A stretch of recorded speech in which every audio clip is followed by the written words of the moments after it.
নমস্কার দর্শক বন্ধুরা, আমাদের এই নতুন পর্বে জানাই আপনাদের স্বাগত। বন্ধুরা, আজ যে বিষয়ে আপনাদের সামনে আমি আলোচনা করব এই ভিডিওতে, তা হলো ফলহারিণী অমাবস্যা সম্পর্কে। বন্ধুরা, সনাতন ধর্মে প্রত্যেকটি অমাবস্যাকেই যথেষ্ট গুরুত্ব প্রদান করা হয়েছে। তবে বন্ধুরা, বছরে যে 12টি অমাবস্যা রয়েছে তার মধ্যে সবচেয়ে অধিক যে 3টি অমাবস্যাকে গুরুত্ব প্রদান করা হয়েছে তার মধ্যে অন্যতম একটি অমাবস্যা হলো এই ফলহারিণী অমাবস্যা। প্রত্যেক বছর জ্যৈষ্ঠ মাসে এই বিশেষ অমাবস্যা তিথি পালন করা হয়। কি এমন রয়েছে এই ফলহারিণী অমাবস্যাতে? কেন এই অমাবস্যা আমাদের কাছে এতটা গুরুত্বপূর্ণ? এই অমাবস্যার মাহাত্ম্য কি? এবং সর্বোপরি এই বছর 1432 বঙ্গাব্দ 2025 সালে এই ফলহারিণী অমাবস্যা কবে কখন পড়েছে, এই সমস্ত কিছু বিষয় নিয়ে এই ভিডিওতে আপনাদের সামনে বিস্তারিত আলোচনা করব। আশা করছি দর্শক বন্ধুরা ভিডিওটি আপনাদের ভালো লাগবে। ভালো লাগলে ভিডিওটিতে অবশ্যই একটি লাইক করবেন এবং কমেন্টে জয় মা কালী লিখতে ভুলবেন না, এবং শেয়ার করে দেবেন নিজেদের আত্মীয় স্বজনদের কাছে। এবং বন্ধুরা, ভিডিওটি দেখার পর যদি এই সংক্রান্ত কোনো মতামত থাকে তাহলে কমেন্ট বক্সে অবশ্যই জানাবেন। চলুন বন্ধুরা, এবার বিস্তারিত আলোচনাতে প্রবেশ করা যাক। বন্ধুরা, মার্কেন্ডীয় পুরাণ দেবী ভাগবত পুরাণ অনুসারে প্রত্যেকটি অমাবস্যা তিথিকেই মা কালীর উদ্দেশ্যে সমর্পণ করা হয়। জগৎ জননী মহাশক্তিকে যে সমস্ত বিভিন্ন রূপে বিভিন্ন মূর্তিতে আরাধনা করা হয় তার মধ্যে দেবী কালিকা সর্বপ্রধান। তন্ত্রমতে মা কালী আদিরূপিণী আদ্যাশক্তি, সমস্ত রূপেরই তিনি কারণ। ইচ্ছামাত্র তিনি এই বিশ্ব চরাচর সৃষ্টি করেছেন, আবার প্রলয়কালে তিনি তা সংহার করেন। কালকে যেহেতু তিনি হরণ করেন তাই তিনি মহাকালী। কালীর কবলে পড়ে বিনাশ হয়নি এমন বস্তু এই জগতে নেই। তাই বন্ধুরা, কালের সঙ্গে কালীর সম্পর্ক চিরন্তন ও চিরসত্য। এই কালকে শাসন এবং নিয়ন্ত্রণ করেন যে কালিকা, তিনি দেখতে ভয়ঙ্কর হলেও তিনি আমাদের সকলের কাছে অত্যন্ত কাছের, অতি আপন, আমাদের মা রূপেই পূজিতা হন। তাই বন্ধুরা, আমরা তাকে সর্বদা মা কালী নামেই ডেকে থাকি। সনাতন ধর্মমতে দশ মহাবিদ্যার প্রথম রূপ কালী হলেন স্বয়ং ব্রহ্মশক্তি। স্বয়ং মহাকাল শিব মায়ের পদতলে বিরাজ করছে। তিনি সব রূপেই নির্গুণ, পরম সত্তা তার উপর দণ্ডায়মান।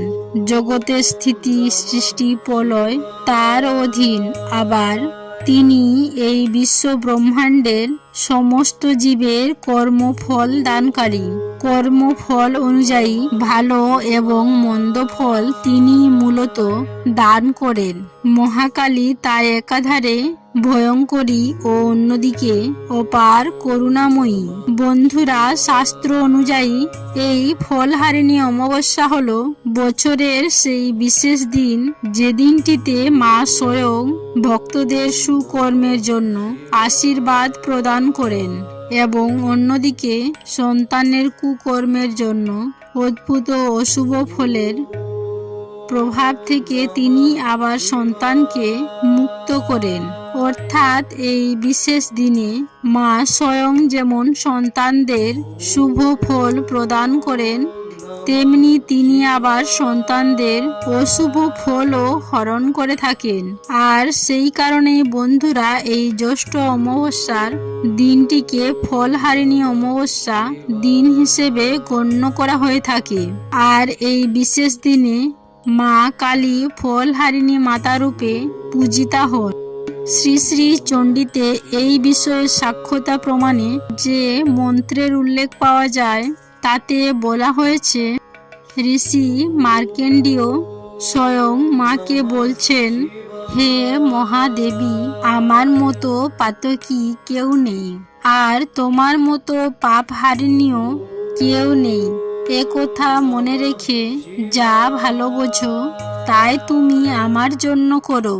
বন্ধুরা, শাস্ত্র অনুসারে এই বিশেষ দিনে অমাবস্যা তিথির সময়কালে যদি কোনো ব্যক্তি পূর্ণ শ্রদ্ধা ও নিষ্ঠার সঙ্গে মাত্র একটি ফলও অর্পণ করেন, তাহলে তিনি তার অভীষ্ট লক্ষ্যটি নিশ্চিত রূপেই পূরণ করতে সক্ষম হন। মা কালী স্বয়ং তাকে সাহায্য করেন এবং তার সমস্ত পাপ তিনি হরণ করে নেন। এই বিষয়ে শ্রী শ্রী চণ্ডীতে যে মন্ত্রের উল্লেখ রয়েছে, অর্থাৎ হে মাতা, আমার ওপরে যে তোমার পূর্ণ কৃপা বর্ষণ হচ্ছে, এতে আর আশ্চর্যের কথা কি? ছেলে অপরাধের পর অপরাধ করতে থাকে, তবুও মা ছেলেকে উপেক্ষা করে না। মা যেমন 17 মা, তেমনি অ17 মা। তাই বন্ধুরা, মহাকালীকে সৎ অসৎ, দস্যু ডাকাত, সাধক তান্ত্রিক, দেব দৈত্য, নরক নারী সকলেই পূজা করেন, আর কাউকেই তিনি খালি হাতে ফেরান না। আর এই কারণেই বলা হয়, ফলহারিণী অমাবস্যাতে তার আরাধনা করলে, তার উদ্দেশ্যে ফল নিবেদন করলে ব্যক্তি অভীষ্ট ফল নিশ্চিত রূপেই অর্জন করতে সক্ষম হন। তা সে আর্থিক বাধা হোক, বা পারিবারিক অশান্তি, বা দাম্পত্য সমস্যা হোক, অথবা মারণ রোগ থেকে মুক্তি, সকল যাবতীয় সমস্যা তিনি দূর করে থাকেন। বন্ধুরা, এই বছর 1432 বঙ্গাব্দ 2025 সালে এই ফলহারিণী অমাবস্যা তিথি পড়েছে 2 দিন, আগামী সোম এবং মঙ্গলবার। আগামী 11ই জ্যৈষ্ঠ 26শে মে সোমবার দিন সকাল 11:09 থেকে শুরু হচ্ছে এই ফলহারিণী অমাবস্যা তিথি, যা থাকছে পরের দিন 12ই জ্যৈষ্ঠ 27শে মে মঙ্গলবার সকাল 8:46 পর্যন্ত। সোম এবং মঙ্গলবার উভয় দিনই অমাবস্যা তিথি থাকলেও শ্রী শ্রী ফলহারিণী কালী পূজা সম্পন্ন করা যাবে সোমবার 6:13 পর থেকে। সোমবার দিন সন্ধ্যা 6:13 পর সমগ্র রাত্রি জুড়ে, অর্থাৎ সোম এবং মঙ্গলের যে রাত্রি, সমগ্র রাত্রি জুড়ে এই ফলহারিণী কালী পূজা সম্পন্ন করা যাবে। তাই বন্ধুরা, আপনারা যদি এই ফলহারিণী কালী পূজা সম্পন্ন করতে চান তাহলে সোমবার দিন উপোস রাখবেন।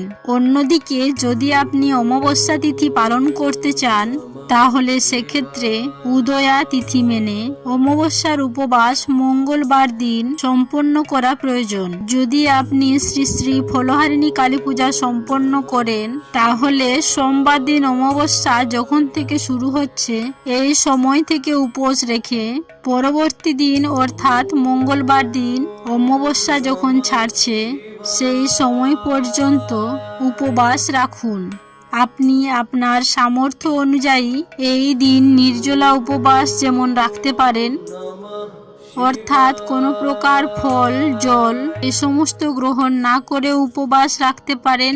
আবার যদি আপনি না করতে পারেন এইসব, তাহলে কেবলমাত্র ফল জল দুধ সাবু মাখনা এই সমস্ত সামগ্রী গ্রহণ করেও এই অমাবস্যার উপবাস ফলহারিণী উপবাস রাখতে পারেন। যদি বন্ধুরা আপনার ক্ষেত্রে তাও সম্ভব না হয় তাহলে নিরামিষ আহার গ্রহণ করেও আপনি এই ফলহারিণী পূজা সম্পন্ন করতে পারেন। মনে রাখবেন, আপনার নিষ্ঠা ও ভক্তি হলো সব থেকে বড় বিষয়। তবে বন্ধুরা, উপবাস করে যদি পুজো করা হয় তাহলে আমাদের শরীর ও মন আরো সুস্থ থাকে। এবং আমাদের আধ্যাত্মিক চেতনা আরো বেশি জাগ্রত হয়। তবে বন্ধুরা, এই সমস্ত কিছু বিষয় নির্ভর করছে আপনার সামর্থ্য ও বিশ্বাসের ওপর। তবে এই পর্যন্তই রইলাম বন্ধুরা, সবাই ভালো থাকবেন, সুস্থ থাকবেন এই কামনা করে এই ভিডিওটি আমি এখানেই সমাপ্ত করলাম। নমস্কার ও ধন্যবাদ। ঈশ্বর আপনাদের মঙ্গল করুক।